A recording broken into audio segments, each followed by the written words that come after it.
Hi, this is going to be a bit of a very basic video, but I wish I'd known this when I started.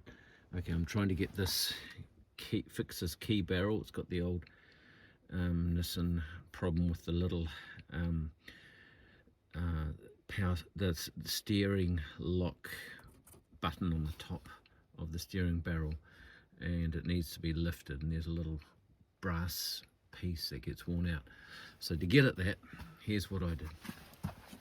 This bit here comes out, this piece.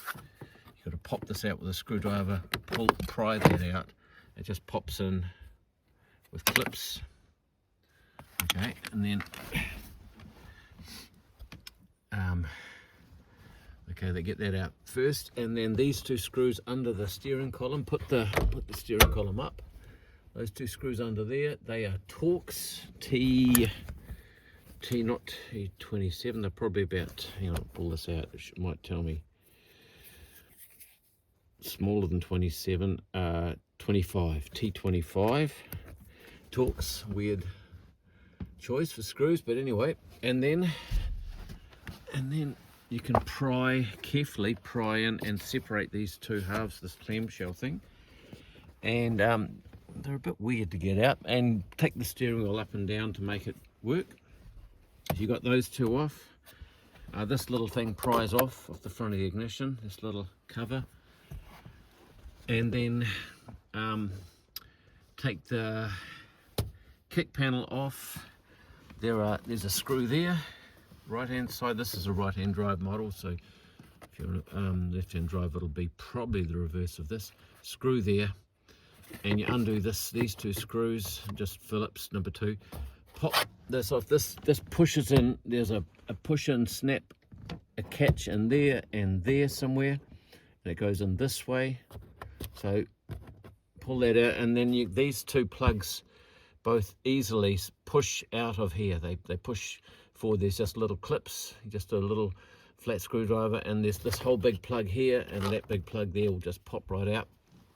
Lift this kick panel away, and then you've got this panel here. This is probably the hardest one. Now this has got a hidden, hard to get at screw. I don't know if you can see it in behind here. It's just a Phillips.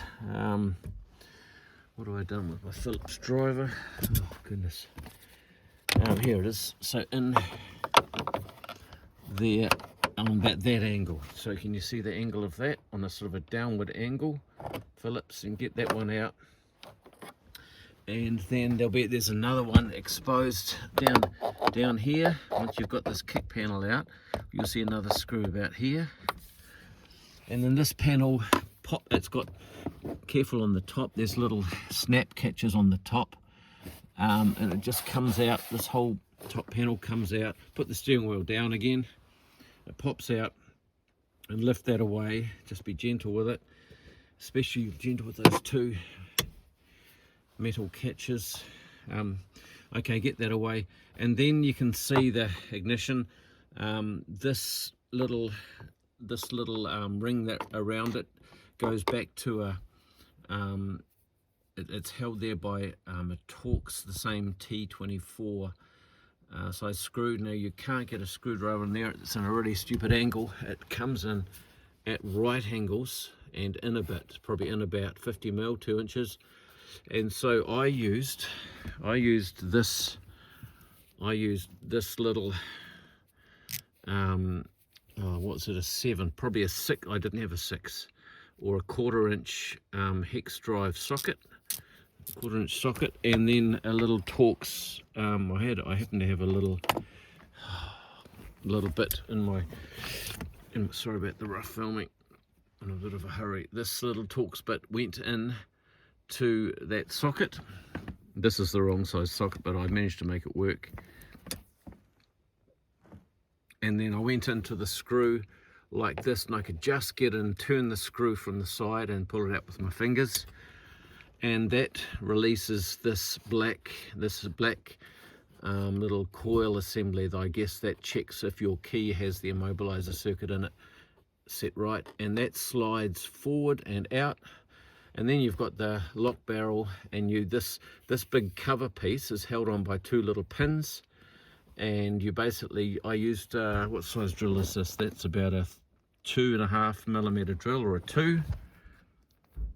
And I drilled in beside each pin. While this was in, I didn't have to pull any of, I didn't have to do any of the fancy stuff. Just drilled beside each pin, and I picked them both out with this sharp little pointer thing.